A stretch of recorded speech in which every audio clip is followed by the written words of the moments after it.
L'ouverture sans interruption du pont Alain B. Roi Hussein, grâce à une médiation directe du Maroc sous le leadership du roi Mohamed VI, reflète l'intérêt que le Maroc porte à la cause palestinienne et au bien-être du peuple palestinien. Et pour nous en parler, nous avons le plaisir d'être en direct depuis Paris avec Emmanuel Dupuy, président de l'IPSE, l'Institut Prospective et Sécurité en Europe. Merci d'avoir accepté notre invitation. Ma toute première question, cet aboutissement a été rendu possible, comme je le disais, grâce aux efforts diplomatiques du Maroc et du roi Mohamed VI. Quelle est votre lecture de cette médiation, tout d'abord ?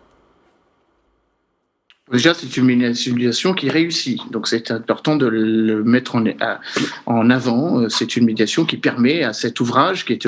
l'unique poste frontière permettant de traverser le fleuve Jourdain, donc permettant à l'autorité palestinienne littéralement de sortir les citoyens appartenant donc à la Palestine et donc sous l'égide de l'autorité palestinienne de sortir littéralement de Cisjordanie, puisque comme chacun le sait, ces 10 citoyens ne peuvent pas emprunter l'aéroport international Ben Gurion de Tel Aviv, mais sont obligés de se rendre en Jordanie pour pouvoir utiliser l'aéroport international Queen Alia d'Amman. Donc c'est évidemment un élément important qui permet de confirmer l'importance non seulement de la médiation marocaine, mais également de la concomitance d'agenda entre le Maroc et la Jordanie, et bien évidemment dans le contexte ancien des relations de la Jordanie avec Israël, le processus de normalisation qui remonte au père de l'actuel roi Abdallah, le roi Hussein, en 1994 et 1995, et bien évidemment dans le nouveau contexte pour le Maroc des accords d'Abraham. Cela confirme aussi, alors que le président Joe Biden quitte le Moyen-Orient, confirmant l'idée selon laquelle l'agenda israélo-palestinien est davantage un agenda désormais plutôt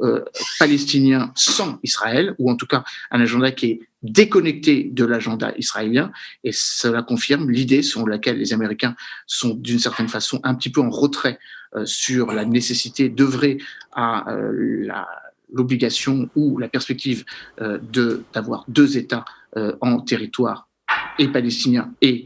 en Israël, et confirmant l'idée selon laquelle les pays du voisinage, donc les pays accessoirement signataires des accords d'Abraham, peuvent contribuer à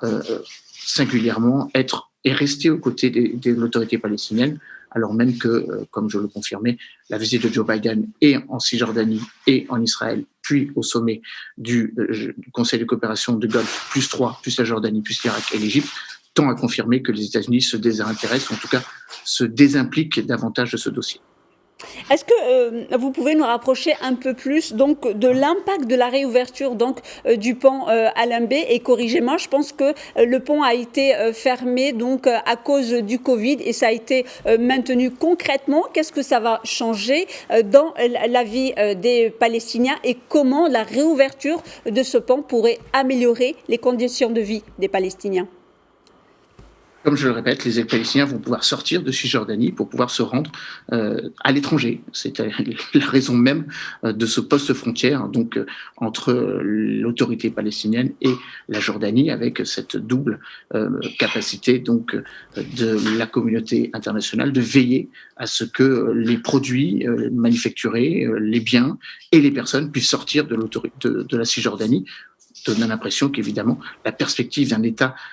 jordanien est encore d'actualité, d'autant plus que le Maroc qui préside encore, le roi du Maroc qui préside encore le comité Al-Quds, y veille singulièrement. Vous avez raison de rappeler qu'il y avait 2 éléments dans la fermeture du pont Al-Enbé,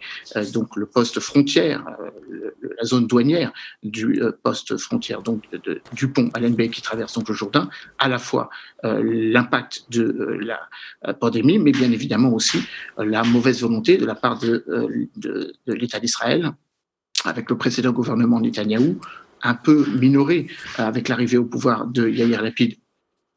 et précédé par Naftali Bennett comme Premier ministre qui se sont succédés, mais également la complexité ou l'avantage d'inscrire toute cette nouvelle dynamique dans les accords d'Abraham, et pour lequel le Maroc joue là pleinement son rôle de médiateur. Merci beaucoup Emmanuel Dupuis, vous étiez avec nous en direct depuis Paris et je rappelle que vous êtes le président de l'IPSE, l'Institut Prospective et Sécurité en Europe. Merci encore. Merci à vous.